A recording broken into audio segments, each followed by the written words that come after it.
So I thought I'd talk about something a little bit different today, which is statues. And I've always been kind of fascinated by statues, particularly kind of not just statues, but the, these collectible statues. Um, and it's not something I believe I would ever get into, even though I'm fascinated. And I've watched many videos. In particular, it was a channel called Gem Mint.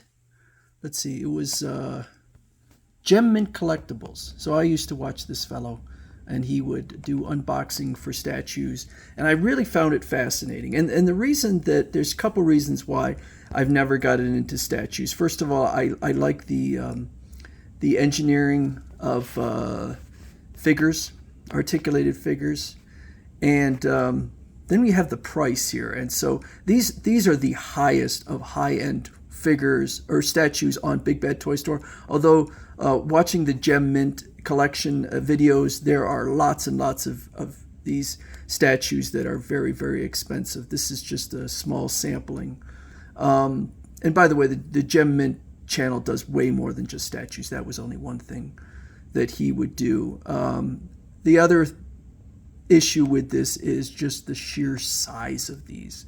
So here we have a diorama of Godzilla versus King Kong, and this thing is 31 by 56. So that's by 26. That is a massive, massive diorama. And I assume somebody would either put it on a platform or put it, I guess they do $4 shipping on even something like this.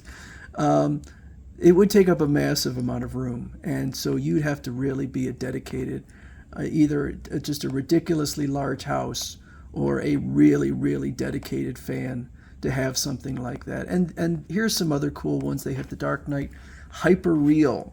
And so if it looks like those are cloth, that's because those are cloth. Sometimes they even do individual hair. So they do a lot of things with. I'm assuming that actually this doesn't list what the materials are, but I'm assuming that's actual cloth over a figure. And so this one is 1/3 scale. So it's going to be, I guess, several feet high, and I guess this one comes with 2 statues if you are really, really into the Dark Knight. So that's about 4,800. Then we have this one that hasn't come out yet, and Hyper Real Superman from 1978. And it doesn't say the so recreate the wrinkles in Superman cape and various stretch marks to perfectly match. So I was, maybe it's not.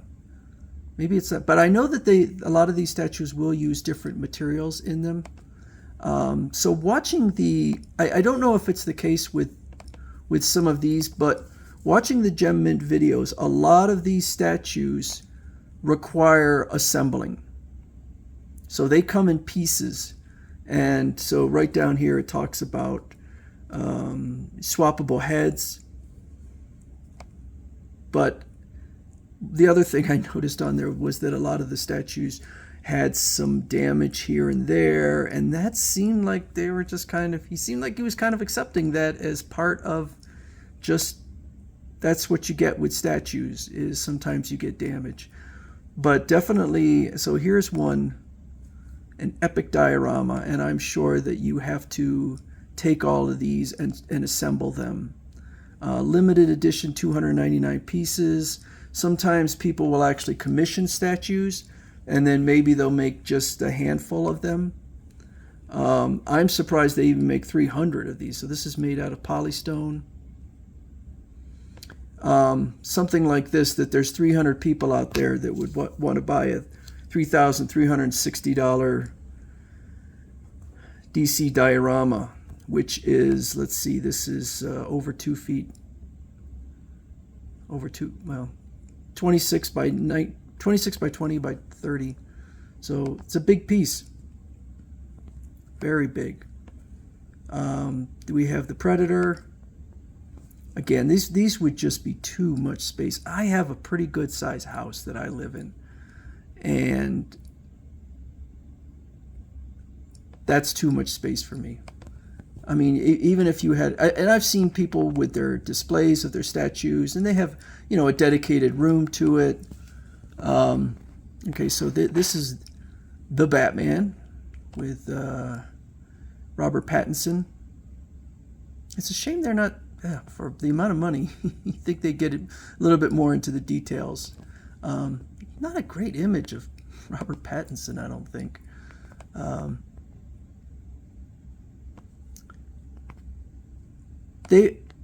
I'd seen a lot of these big dioramas that you need to assemble. I remember one distinctly on the Gem Mint, which was Iceman he was creating one of his ice waves, and it just had all of these different icicles coming all over the place. And I just remember that a lot of them were damaged coming out. So, and sometimes he struggled with the assembly, and I don't think it was